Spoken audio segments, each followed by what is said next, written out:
Halo teman-teman sekalian, perkenalkan nama saya Rela Mariana. Saya adalah salah satu mahasiswa dari kampus STB Jayakarta. Di dalam video ini saya ingin mencoba menginformasikan tentang review hasil jurnal yang saya ambil, yang mana di dalam jurnal ini akan membahas salah satu tools yang digunakan di dalam bahasa pemrograman Python. Adapun judul jurnal yang saya ambil yaitu Text Summarization pada Berita Bola menggunakan Library Natural Language Toolkit atau NLTK berbasis pemrograman Python. Untuk tahap-tahap yang saya bahas, yang pertama adalah tahap metode penelitian, yang kedua pembahasan, dan yang ketiga adalah kesimpulan.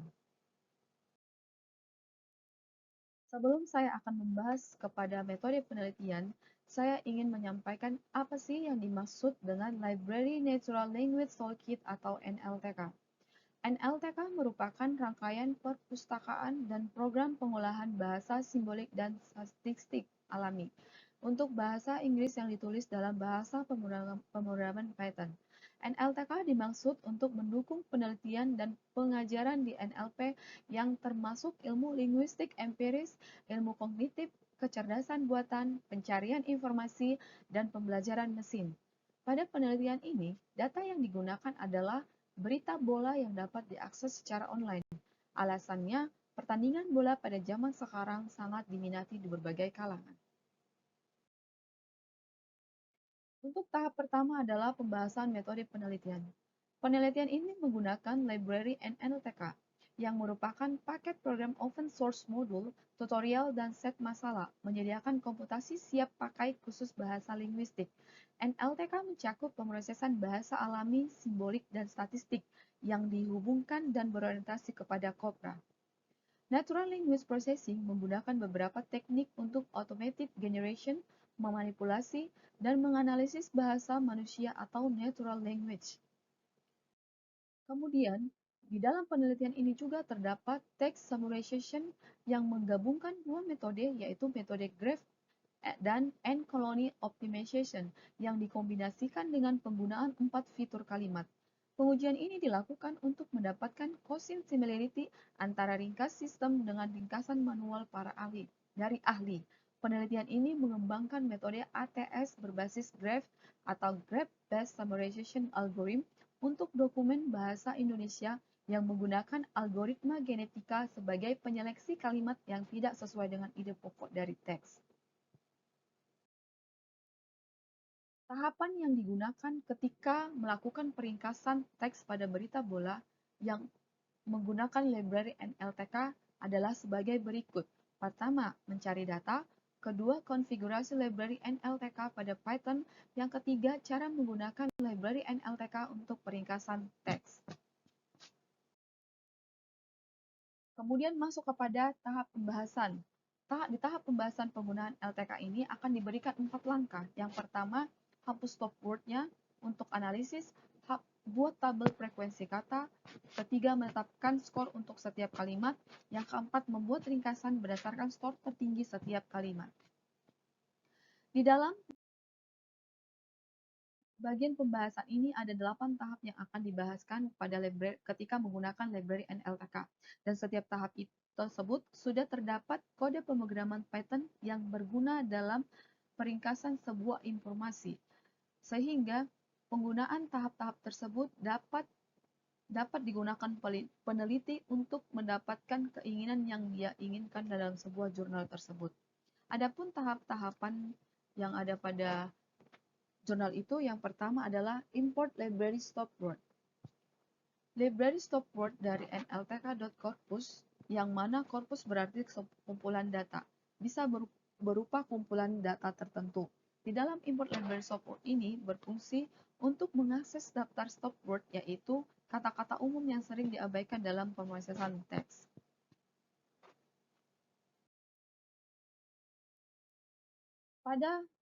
Pada nomor 2, kamus untuk tabel frekuensi kata. Di dalam tabel frekuensi kata, kamus untuk frekuensi kata ini hanya boleh menggunakan kata-kata yang bukan dari larik stop word-nya, yang dimana fungsi daripada Kamus tabel frekuensi ini adalah untuk menghitung dan menyimpan frekuensi kemunculan setiap kata dalam sebuah teks. Yang ketiga adalah kamus break table.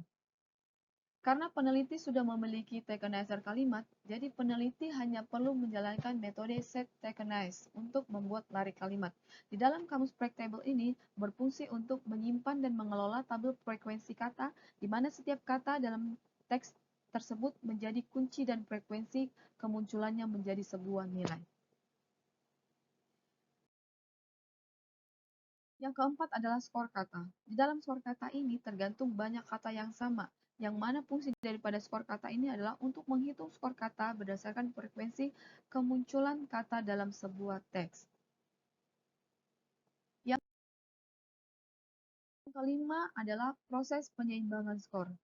Di dalam proses penyeimbangan skor ini menjelaskan bahwa kalimat yang panjang akan lebih diuntungkan daripada kalimat pendek, yang mana fungsi daripada penyeimbangan skor ini untuk mengkalibrasi atau menormalkan skor kata sehingga lebih bermakna dalam analisis teks. Yang keenam adalah hasil peringkasan. Di dalam hasil peringkasan ini, hasil akan diringkas menjadi setengah dari bagian teks aslinya.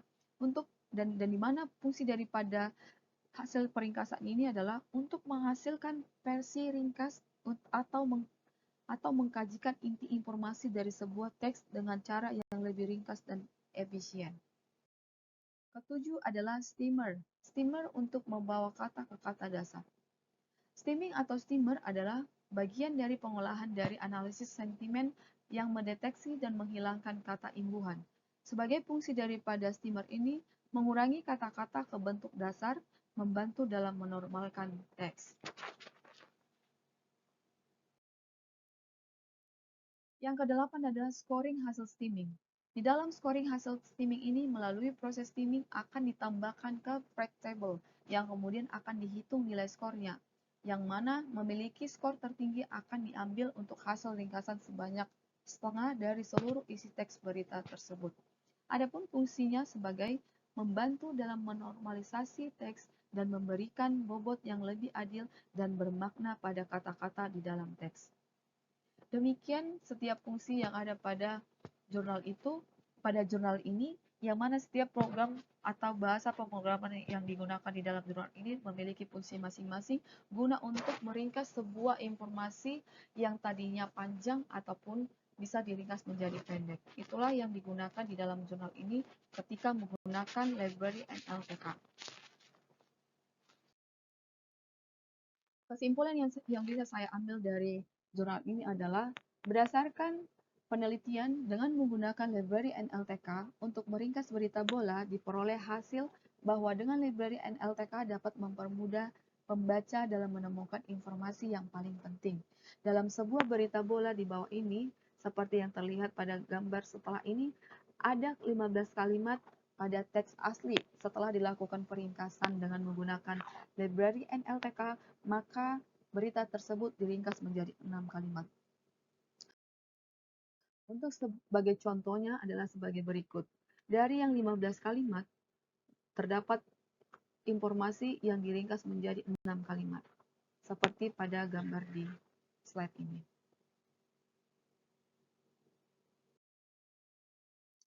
Demikian informasi yang dapat saya sampaikan melalui review jurnal yang saya tuangkan di dalam video ini.